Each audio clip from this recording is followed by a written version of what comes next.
Il est 8h30 du matin à Carson, en Californie, dans le bassin de Los Angeles. L'employé d'une entreprise vaque à ses affaires.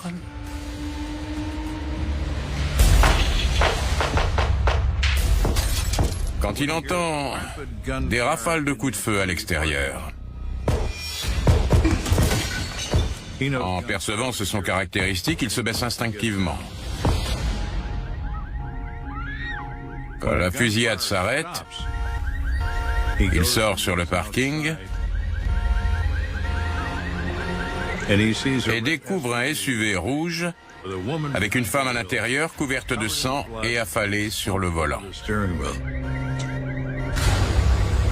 Il l'observe. Visiblement, elle est morte. Appelle les urgences! Vite! Une fusillade dans un parking, en plein jour. Qui est la victime? À qui profite ce crime et qui pouvait lui en vouloir à ce point?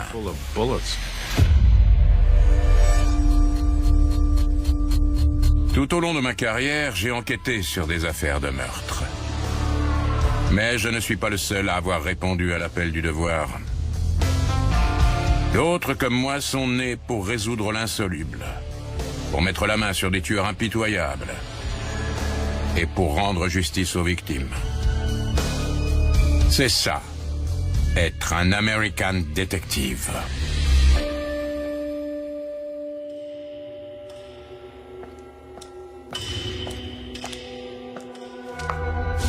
Je suis Louis Aguilera, inspecteur à la criminelle pour le bureau du shérif du comté de Los Angeles. À l'âge de 7 ou 8 ans, j'ai assisté à un homicide dans mon quartier. J'ai alors su que je voulais consacrer ma vie à rechercher ce genre de personnes. L'inspecteur Aguilera est un spécialiste des enquêtes criminelles avec quelques 350 affaires à son actif. Salut Franck. Le matin du 8 octobre, mon partenaire et moi, on regardait les infos. T'as vu ça? Sur l'un des téléviseurs du bureau, et on a vu qu'une personne avait été tuée par balle. On s'est dit, cette affaire est pour nous. Il était ferré, comme qui dirait. Aguilera? Et l'affaire lui revient. Moins d'une heure après, on a reçu le fameux appel officiel qui nous donnait plus de détails sur l'incident. On y va. On est parti dans la foulée.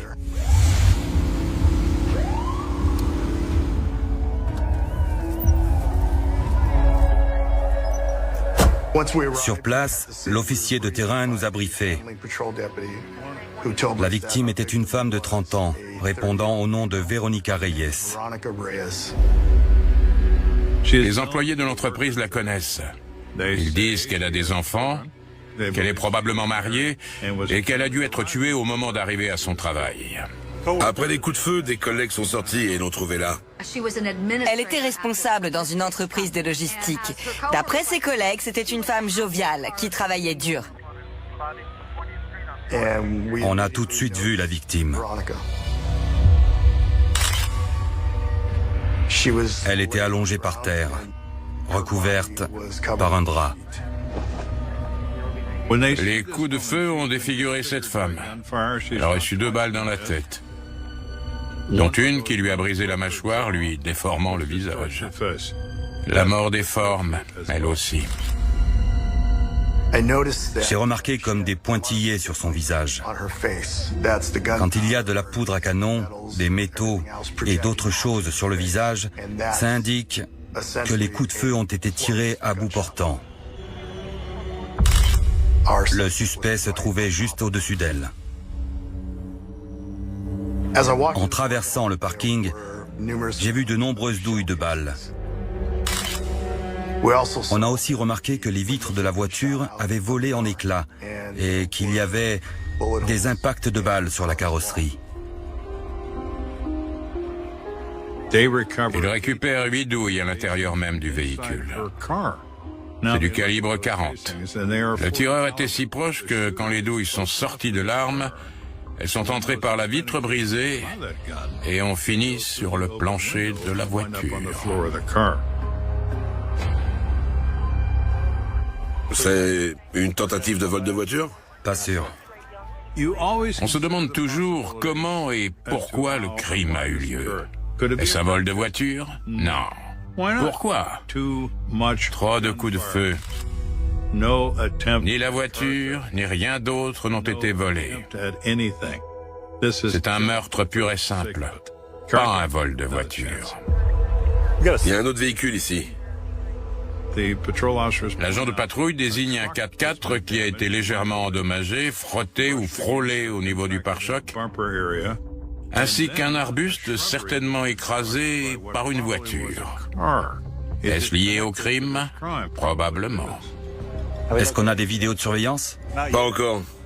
La rue où le meurtre a eu lieu comprend plusieurs entreprises de logistique qui gèrent la livraison de marchandises. Or, la loi oblige ces entreprises à avoir des caméras de surveillance sur leurs bâtiments. On nous a alors annoncé que l'une d'elles avait filmé le meurtre.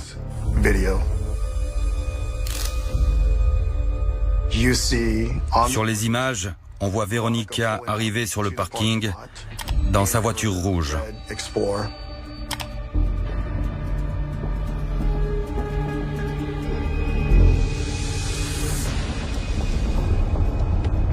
Dès qu'elle s'arrête, ce qui ressemble à une BMW noire s'immobilise juste à côté et le conducteur sort si vite qu'il en oublie de mettre le frein à main. Le tueur est si concentré sur sa cible qu'il saute d'un véhicule encore en mouvement, sans se rendre compte que la BMW recule sur le parking. Il ne pense clairement qu'à une chose, tuer cette personne. Il s'est précipité sur elle sans lui laisser le temps de sortir. Et lui a tiré dessus plusieurs fois. Il a les pieds écartés pour un meilleur équilibre et il ouvre le feu.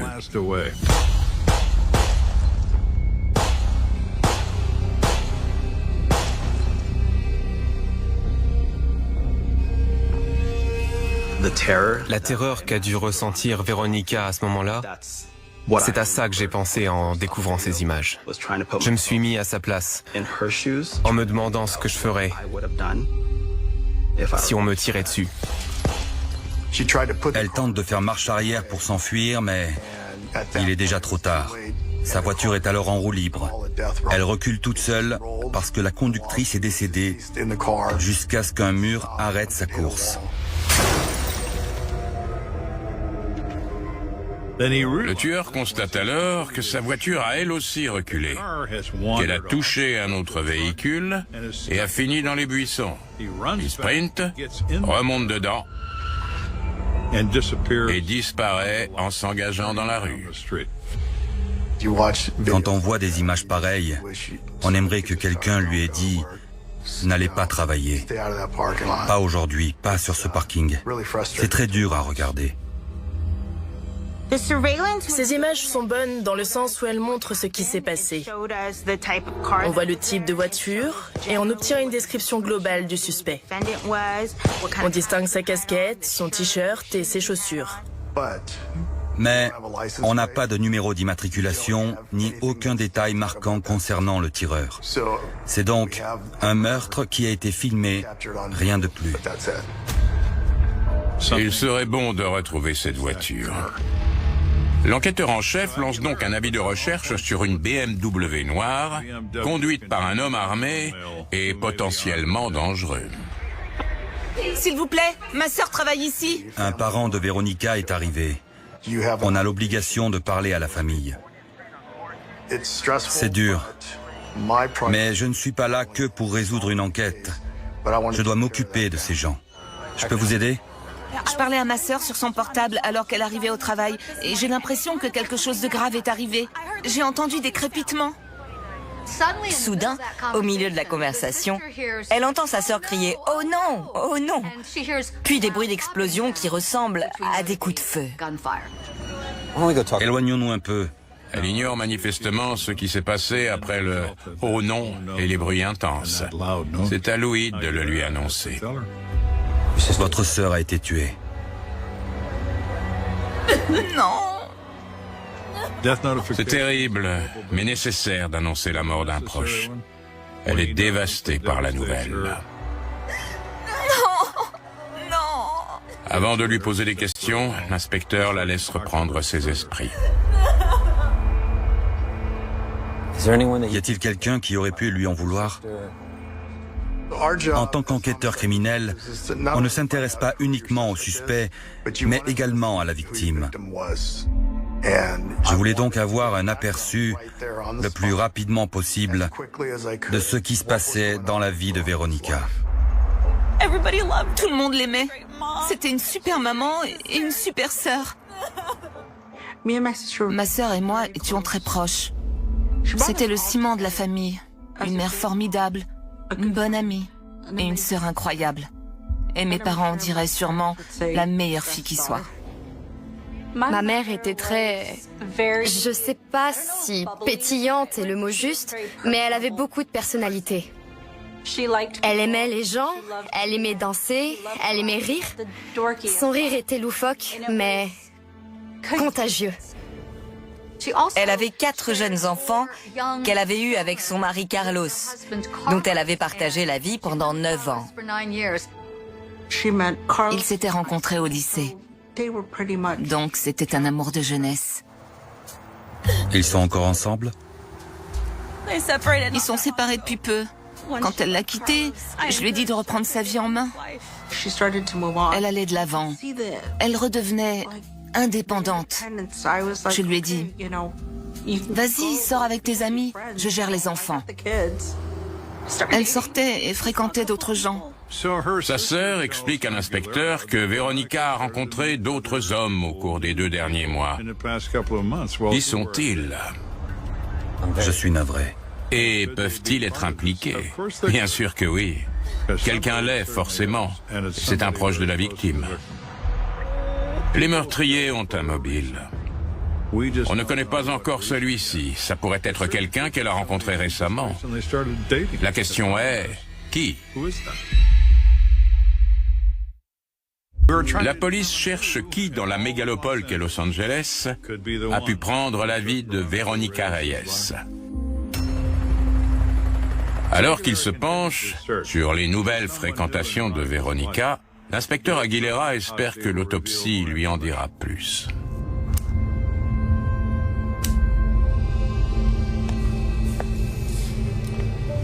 J'ai des résultats pour vous. On a appris qu'elle avait subi 11 blessures par balle, dont 7 mortelles. Les balles fatales se trouvaient dans la zone de l'abdomen, mais elle avait aussi été touchée à la tête.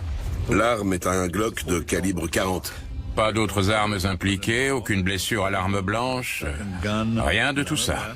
Elle a aussi une grave blessure sur l'avant-bras gauche. Ça ressemblait à une blessure défensive.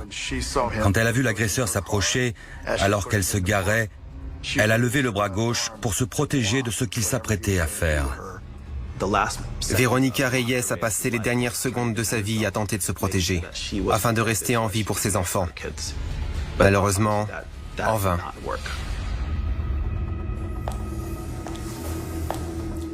On doit trouver son mari. Carlos Reyes? Oui. Ils ont des raisons de vouloir parler à Carlos Reyes. Sa sœur a perdu sa trace après le départ de Veronica. D'abord, ils ne sont pas divorcés, seulement séparés. Il doit donc être informé de la mort de sa femme. Il est en outre responsable de 4 enfants qu'il va désormais devoir élever. Ensuite, quelles ont été les circonstances exactes de leur séparation? Et connaîtra-t-il les nouvelles fréquentations de Veronica?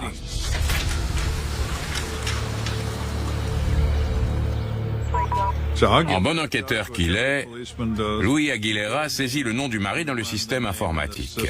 A-t-il déjà été arrêté? A-t-il déjà été en prison? Qui est Carlos Reyes? Tiens. Et il n'est pas déçu du résultat. Carlos n'est pas tout blanc.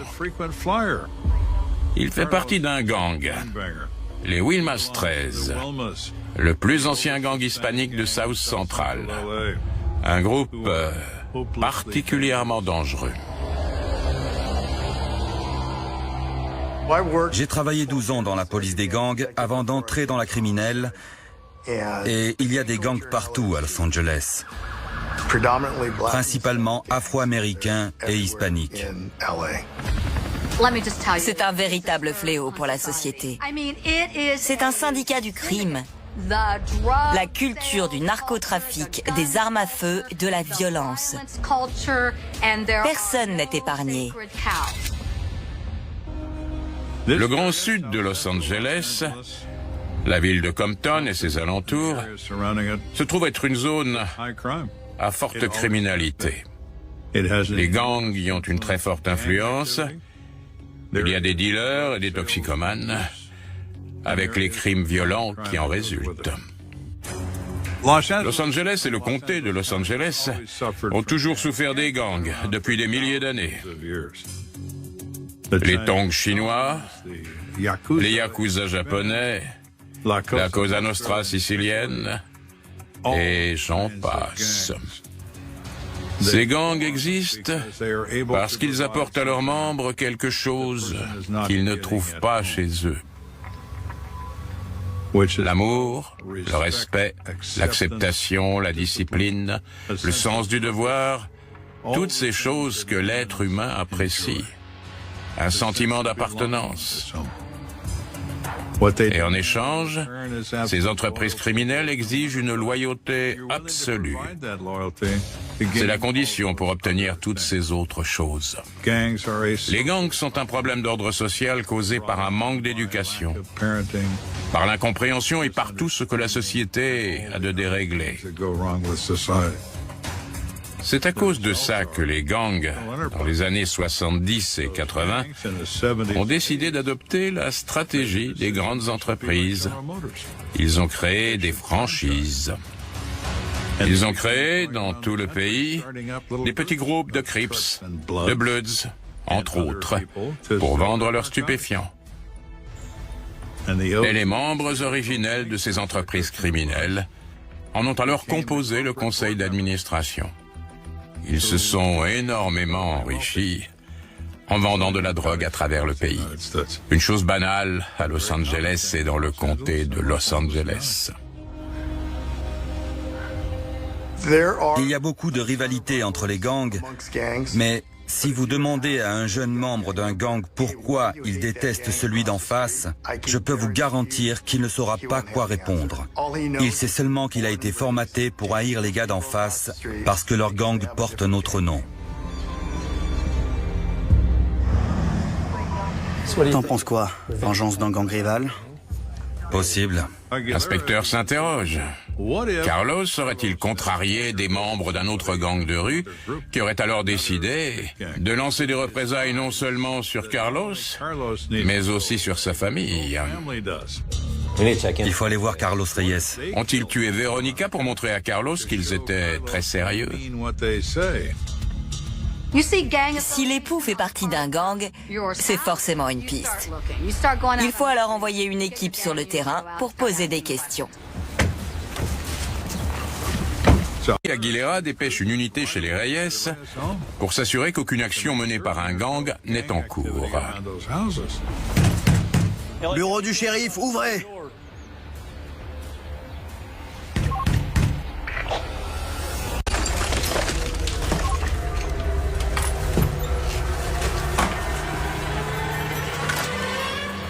Je voulais être sûr qu'il n'y avait pas d'autres victimes. Alors j'ai envoyé des hommes pour faire un contrôle de sécurité. Aguilera. Inspecteur? Il n'y avait personne à l'intérieur. Ils ont cherché des victimes potentielles. La maison est vide. Mais ils n'ont rien trouvé. Il y a de la famille pas loin. La famille de Veronica nous a dit que la mère et la sœur de Carlos vivaient dans le quartier. Allez-y, je veux leur parler. J'ai donc demandé à ce qu'elle soit emmenée au poste de police local.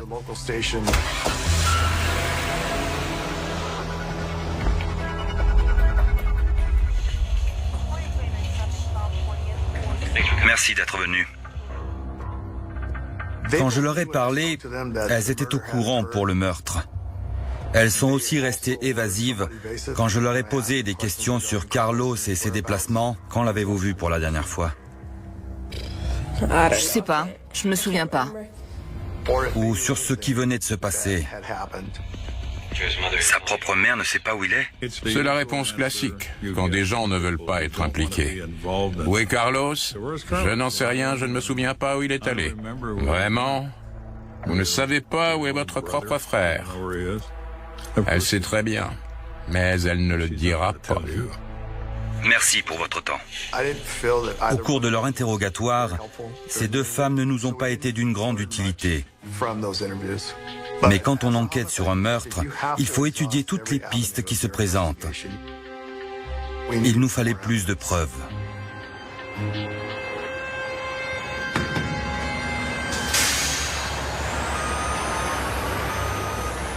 L'inspecteur Aguilera est de ceux qui remuent ciel et terre pour trouver des preuves.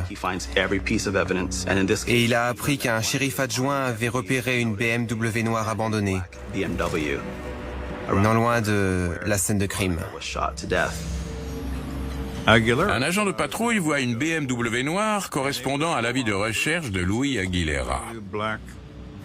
Véhicule suspect. Il prévient immédiatement l'inspecteur.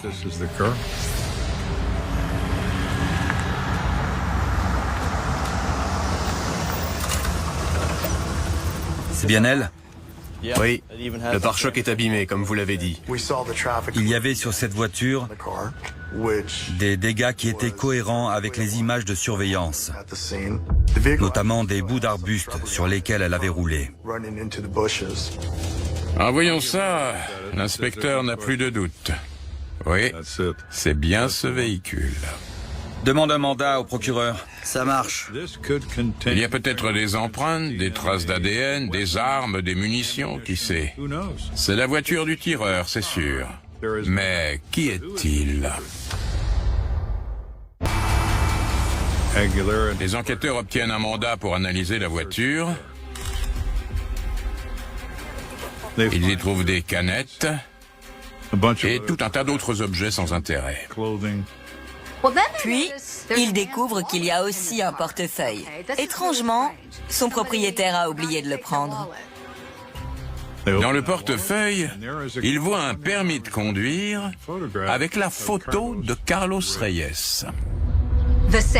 Donc le mari de la victime. Mais ça ne prouve rien. Quelqu'un d'autre a très bien pu conduire cette BMW noire. Je ne comprenais pas ce que faisaient ces objets dans cette voiture. Pourquoi les avoir laissés? Il pense alors à une tierce personne. Il a peut-être été menacé par un homme armé qui a ensuite tué sa femme. Qui sait?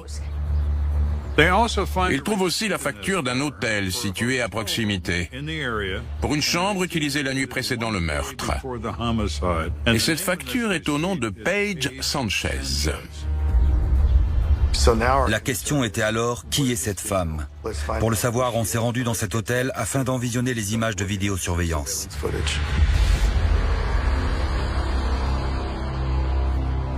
À l'hôtel, la responsable confirme que, oui, cette femme est venue, elle a payé la chambre et elle était avec un hispanique. La responsable nous a fait entrer dans la salle de vidéosurveillance et on a vu Carlos et cette femme arriver à l'hôtel. Ce qui nous a frappé, c'est qu'il portait une boîte métallique qui ressemblait à une mallette d'armes ou de munitions. Et c'était la veille du meurtre. On les voit alors prendre l'ascenseur. Il était affectueux avec elle. Ils se connaissaient visiblement et se prenaient dans les bras. On s'est demandé si elle était impliquée dans cette affaire. Tôt le lendemain matin, on les voit ressortir de l'hôtel. La fille monte dans un taxi et s'en va. Puis Carlos s'éloigne à son tour. L'inspecteur voit les circonstances, mais sait-il ce que cela implique? Non. Il sait en revanche que cette question mérite d'être approfondie.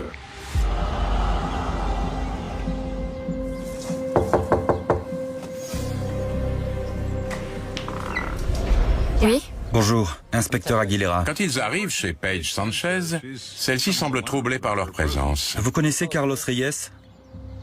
Oui. On a trouvé la facture d'une chambre d'hôtel. Pouvez-vous nous en dire plus? On a passé le week-end ensemble. Elle semble très surprise et elle paraît sincère. Un point pour elle. Savez-vous que Carlos est marié? Oui, je le sais. Et que sa femme vient d'être assassinée? Quoi? Elle était bouleversée. Elle savait qu'ils étaient séparés, mais aussi qu'ils avaient des enfants.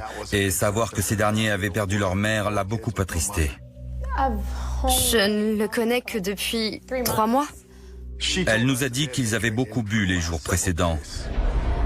Qu'ils avaient fait la tournée des bars. Elle explique au shérif qu'ils ont bu, joué, fait la fête, passé du bon temps. Mais le matin du meurtre, il était debout à 7 heures avec une bière à la main. Ils ont ensuite réglé la note de la chambre d'hôtel. Les au revoir ont été bizarres. Comment ça? Il se comportait comme s'il n'allait jamais la revoir. Genre, merci pour tout, c'était sympa. Il lui a fait comprendre que leur relation était finie. Elle a trouvé ce moment plutôt étrange. Il lui a donné l'impression qu'il allait faire quelque chose d'inhabituel. Il était évident pour nous qu'elle n'avait rien à voir avec ce meurtre. Mais il nous paraissait tout aussi évident que si Carlos lui avait fait ses adieux, c'était parce qu'il s'apprêtait à tuer Veronica et à fuir.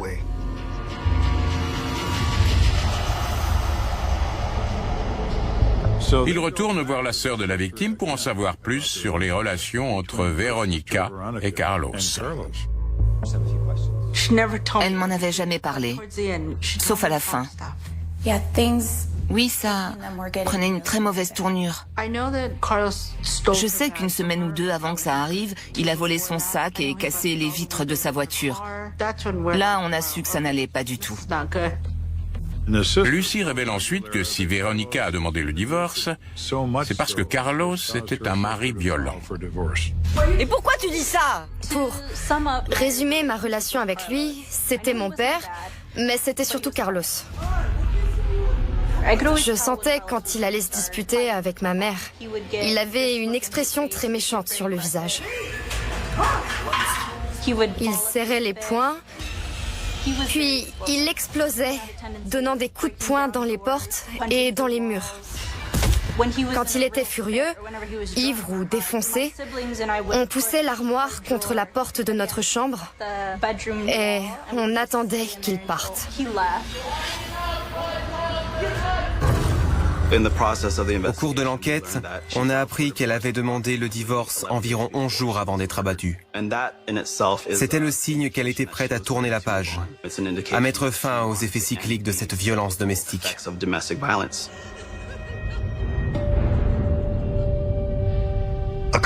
Quelques jours après le meurtre, en fouillant la voiture de Veronica, on a trouvé plusieurs choses qui nous ont fait mal au cœur. Notamment son journal intime. Sur une page de ce journal, une mèche de cheveux était scotchée avec une légende en dessous qui disait « Ses cheveux ont été arrachés par Carlos ».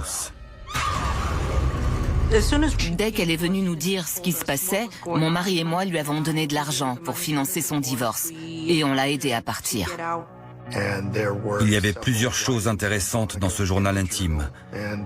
Veronica s'obligeait à sortir Carlos de sa vie. C'était écrit « Divorcer et m'éloigner de Carlos, gagner de l'argent, être indépendante et changer ma façon de penser ». Veronica Reyes a fait tout ce qu'il fallait pour se débarrasser de Carlos. Elle a réfléchi, elle a agi, elle a pris un avocat et même demandé une injonction d'éloignement. Ce sont les conseils qu'on donne à une femme victime de violences domestiques. Sa coupe était pleine et elle voulait passer à autre chose. Veronica a fait tout ce qu'elle a pu. Ça n'a pas suffi. 2 plus 2 font toujours 4 aux dernières nouvelles. Carlos fait partie d'un gang. Il a donc les compétences et le tempérament pour envoyer sa femme dans l'au-delà. L'inspecteur s'intéresse à son téléphone. On a appris que son portable avait émis un signal sur l'autoroute 5. Cette autoroute traverse presque toute la Californie, du nord au sud. Elle est gigantesque et s'étend jusqu'au Mexique.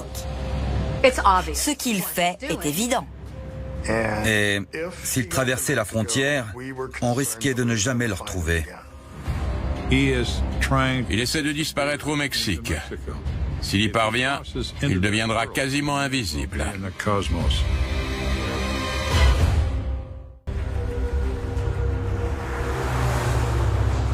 Carlos Reyes fait l'objet d'une chasse à l'homme pour meurtre avec préméditation. Son téléphone indique à l'inspecteur Aguilera qu'il roule vers le sud. Mais le signal s'arrête au poste frontière de San Isidro. Il fallait donner l'alerte. Passez-moi la douane et dire aux autorités de la frontière, on cherche cet homme, Carlos Reyes. Voilà sa photo. Si vous le voyez, ne le laissez pas partir. On était quasiment certain qu'il avait réussi à passer la frontière. Et dans un pays aussi vaste que le Mexique, avec tant d'endroits où se cacher, on craignait d'avoir perdu sa trace. Louis Aguilera doit maintenant patienter. Mais un inspecteur de la brigade anti-gang frappe alors à sa porte. Salut. J'ai une info pour toi. Ah oui? Mon collègue m'a dit, j'ai un indique qui sait où est ton suspect. Il existe des informateurs confidentiels qui sont toujours prêts à arrondir leur fin de mois. Sans aller jusqu'au tribunal, ils sont d'accord pour parler. Ouais, il a eu la lumière rouge. Ah ouais? Du côté mexicain de la frontière, une lumière rouge ouverte s'allume de façon aléatoire.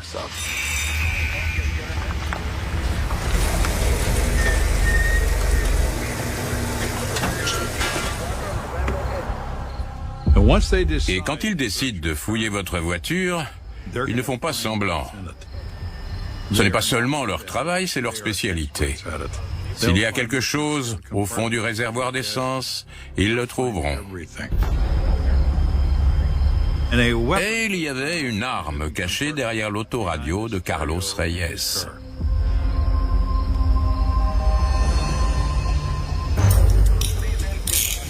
Les douaniers l'ont arrêté pour importation illégale d'armes. Le type s'appelle Arturo Lopez. Lopez? Ouais. Mais on cherche Carlos Reyes. Alors, c'est lui ou pas? L'indique dit que oui. Mais les indices sont-ils toujours fiables? L'inspecteur contacte alors un collègue et lui demande s'il peut retrouver ce type en prison.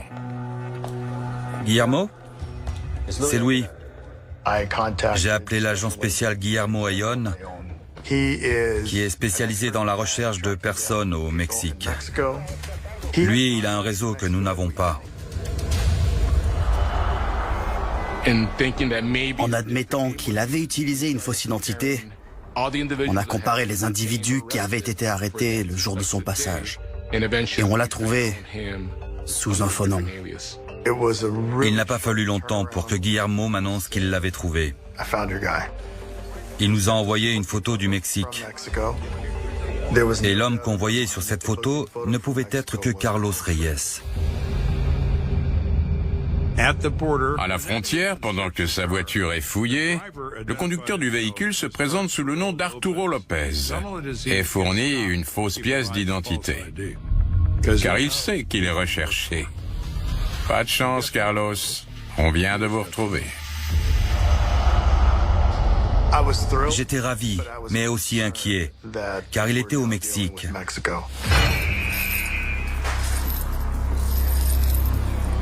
La semaine même, il a été condamné à 5 ans de prison. Au Mexique, on ne plaisante pas avec les armes à feu. Si vous tentez d'introduire illégalement une arme, dommage pour vous. Ils sont très stricts. Ils ne sont pas du genre à dire « Venez, confrères américains, on va vous aider ». C'était rageant. Mais je savais qu'on ne pouvait rien faire pour le sortir de cette prison mexicaine. Il y avait des risques qu'il ne repasse jamais la frontière. Notre enquêteur veut savoir si l'arme retrouvée dans la voiture est celle qui a tué Veronica. Malheureusement, elle est au Mexique et les autorités locales ne sont pas très coopératives. Le pistolet trouvé avec le suspect était-il bien l'arme du crime? Les armes à feu confisquées à la frontière sont confiées à l'armée.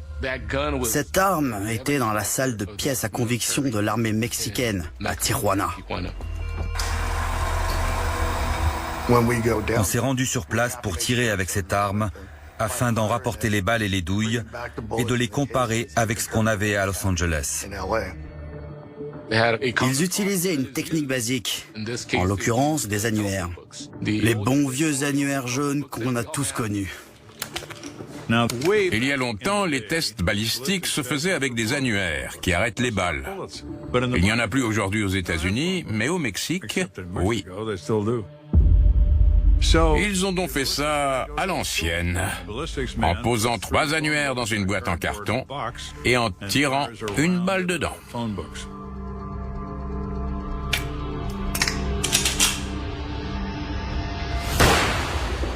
Boum! Dans la boîte.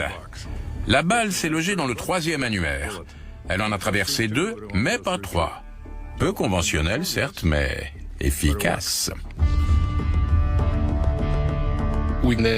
On a récupéré les douilles et les balles et on les a rapportées aux États-Unis pour analyse. Je me souviens de ce voyage retour, tous ensemble, à croiser les doigts pour que ce soit bien l'arme du crime. Il compare les balles à celles extraites de la victime.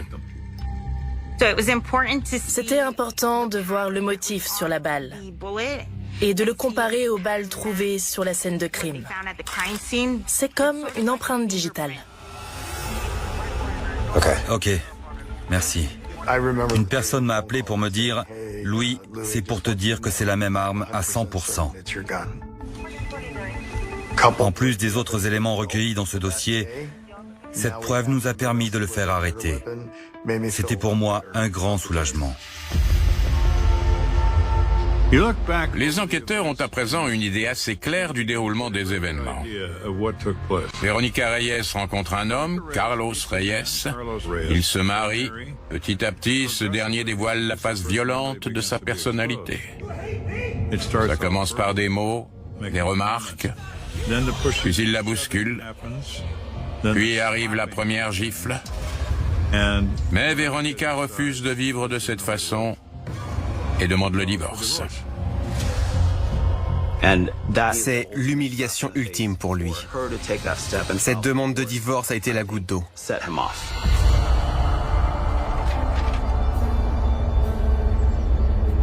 Carlos est un homme violent, ça ne fait aucun doute. Et les hommes violents se disent tous la même chose. Si je ne peux pas t'avoir, personne ne t'aura. Tu m'as insulté avec ton divorce. Tu vas me le payer. Il est blessé quand il reçoit le document. Que fait-il? Il boit et passe du temps avec une femme. Mais l'alcool le ronge, ça le désinhibe. La tournée festive n'est qu'une façade pour cacher sa colère. Il espère oublier ses problèmes en passant 3 jours à faire la bringue avec une femme. Mais il n'arrête pas d'y penser. Et ça attise sa colère. Il pense tout le temps à Veronica, jusqu'à franchir un seuil émotionnel. Il monte dans sa voiture, il sait où elle va, alors il s'y rend aussi.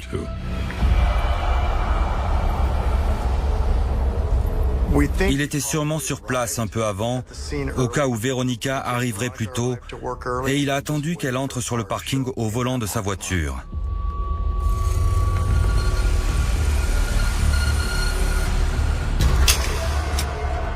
Elle s'est garée en se croyant en sécurité.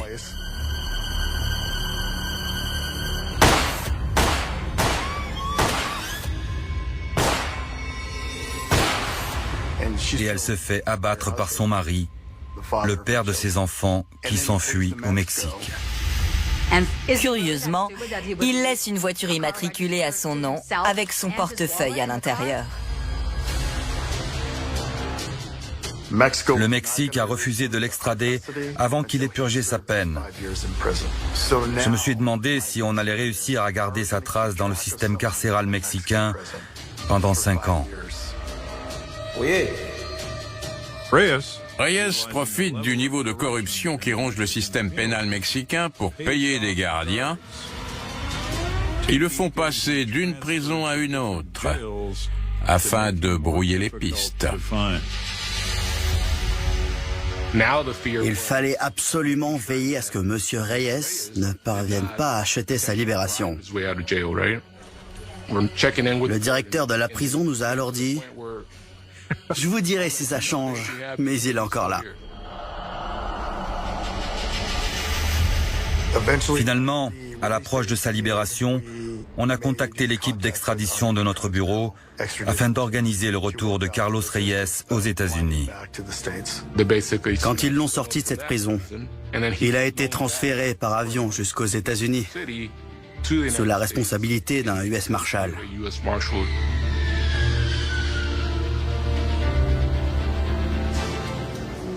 Je voulais être présent à son arrivée à l'aéroport de Los Angeles. Quand il est descendu de l'avion, l'équipe chargée des extraditions nous l'a confié. Il ne semblait ni contrarié, ni triste, ni repentant, rien.